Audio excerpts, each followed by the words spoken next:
तर आपल्याला आज काय शिकायचं? मराठीत काय म्हणतात? गुणाकार म्हणला की तुमच्या अंगावर कसा काटा येतो, कारण तुम्हाला टेबल पाठ करायचा कंटाळा येतो. पण आज अशी मी ट्रिक आणलेली आहे की तुम्हाला टेबल पाठ न करता सुद्धा गुणाकार करता येऊ शकतो. किती छान, छान आहे की नाही?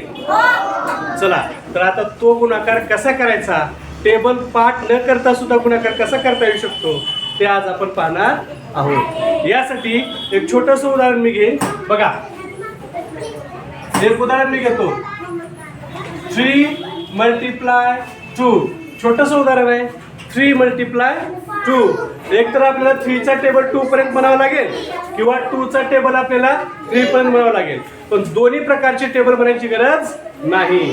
कारण का, तिची एक भन्नाट पद्धत मी तुम्हाला आता सांगणार आहे. बघा किती आहे तिथं? 3. तर या ठिकाणी 3 लाईन ड्रॉ करू आपण. 1 2 3. किती लाईन ड्रॉ केले आपण? 1 2 3. आता हे किती आहेत? 2. चला 2 लाईन ड्रॉ करू. अगोदरचे जे 3 लाईन्स आहेत मी आडव्या ड्रॉ केलेले आहेत. कशा ड्रॉ केलेले आहेत? आडव्या. आता उभ्या 2 लाईन्स आपण ड्रॉ करू. 1 2. बरोबर आहे. आपण एकूण 5 लाईन्स ड्रॉ केलेले आहेत. 3 लाईन आडव्या आणि 2 लाईन उभ्या. पण कशा ड्रॉ केल्या?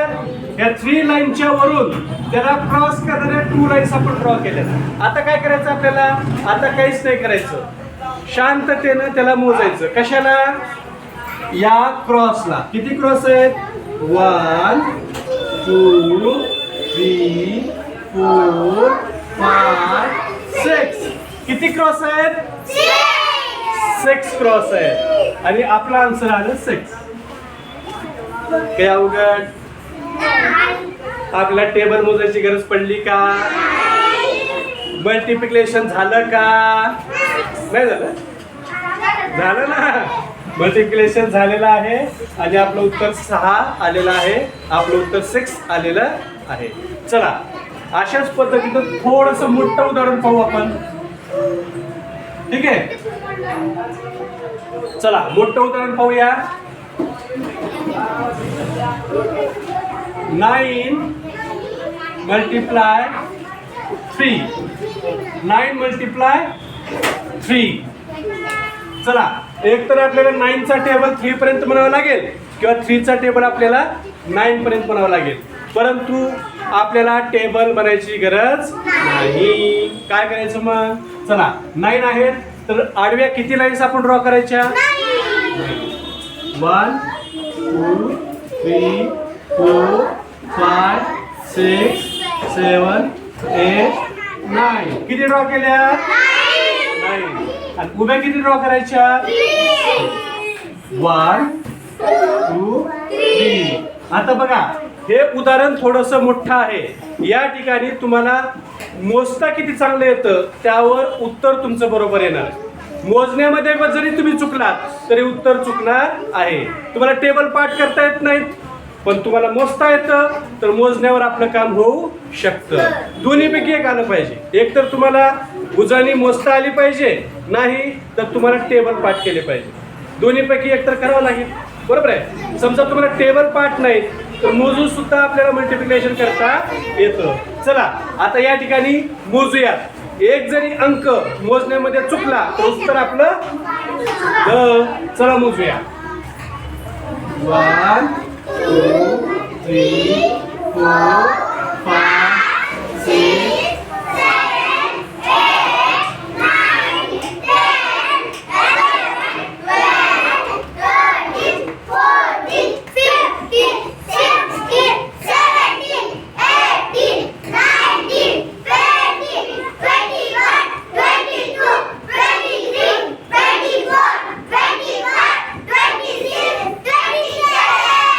किती आला आन्सर? आणि आलं 27. आपण या ठिकाणी टेबल मोजला का? मोजला. ठीक आहे, चला पुढचा घेऊ. अजून एक घेऊ आपण उदाहरण. लक्ष द्या रे.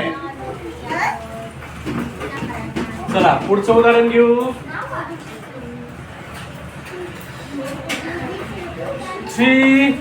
थ्रीचं झालं आपलं. चला एखादं उदाहरण तुम्ही सांगा. काय घेऊ? हा सांग रे. चला 4 मल्टिप्लाय गुणिले 6. 4 मल्टिप्लाय 6. ठीक आहे. चला 4 मल्टिप्लाय 6 आहेत. तर आपण लाईन्स किती ड्रॉ करायच्या? 4 लाईन आडव्या ड्रॉ करू.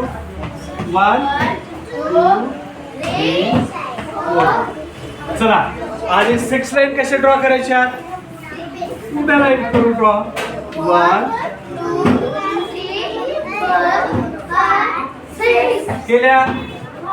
केल्या बरोबर आहे. चला आता जरा काउंट करू. 2 3 4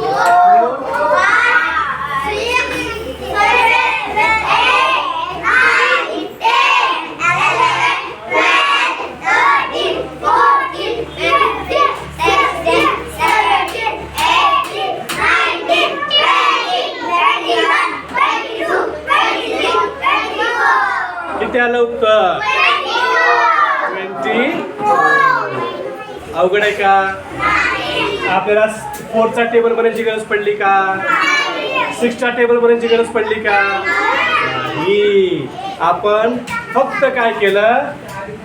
4 आहे तर 4 लाईन ड्रॉ केल्या आणि 6 आहे तर 6 लाईन ड्रॉ केल्या आणि ज्या ज्या ठिकाणी या लाईन एकमेकाला क्रॉस झाल्या ते क्रॉस किती झाले तेवढं मोजलं आणि उत्तर आपण काढलं 24. बरोबर आहे. तर मित्रांनो ही पद्धत फक्त एक अंकी गुणाकार करण्यासाठी उपयोगी आहे. मोठे गुणाकार करायचं म्हणलं तर या पद्धतीने ते शक्य नाही. त्याची सुद्धा एक सोपी पद्धत मी लवकरच तुमच्या समोर घेऊन येणार आहे आणि ती गुणाकाराची पद्धत सुद्धा टेबल पाठ न करता सुद्धा तुम्हाला गुणाकार करता येण्यासारखी आहे. त्या पद्धतीमध्ये 2 अंकी 3 अंकी 4 अंकी 5 अंकी 6 अंकी जेवढ्या अंकी म्हणाल तेवढ्या अंकी गुणाकार तुम्हाला सहज टेबल पाठ न करता सुद्धा करता येतील. छान आहे की नाही? चांगला आहे की नाही? म्हणजे एक अंकी गुणाकार जे आहेत या पद्धतीने तुम्हाला सोडवता येतील की नाही? देऊ का तुम्हाला उदाहरण प्रॅक्टिससाठी? सोडवता येतील का? Let's go. चला प्रॅक्टिससाठी तुम्हाला आता उदाहरण.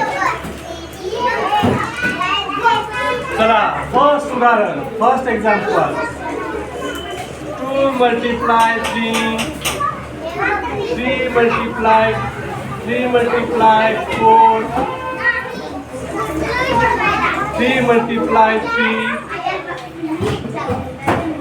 9 मल्टिप्लाय 2 बस बारके होत ना मोठे होते. 6 मल्टिप्लाय 2 बारके करना गेला तू. 7 multiply 2 8 multiply 2 5 multiply 3 6 multiply 3 and last one 10 multiply 2. बघा या ठिकाणी तुम्हाला प्रॅक्टिससाठी 10 एक्झाम्पल्स दिलेले आहेत. किती एक्झाम्पल्स दिले आहेत? 10. आणि 10 एक्झाम्पल्स याची प्रॅक्टिस तुम्ही करा आणि याची प्रॅक्टिस करून तुम्ही मला उत्तरं सांगा आणि याच उदाहरणांचे जे काही उत्तरं येतील ते तुम्ही मला कमेंटमध्ये सुद्धा तुम्ही मला सांगू शकता. मित्रांनो हा लाईव्ह क्लास मी आपल्यासमोर सादर केला. या क्लासमध्ये तुम्हाला किती समजलं, काय समजलं आणि या उदाहरणांची उत्तरं तुम्हाला लिहिता आली का हे मला कमेंट्समध्ये सांगा. धन्यवाद.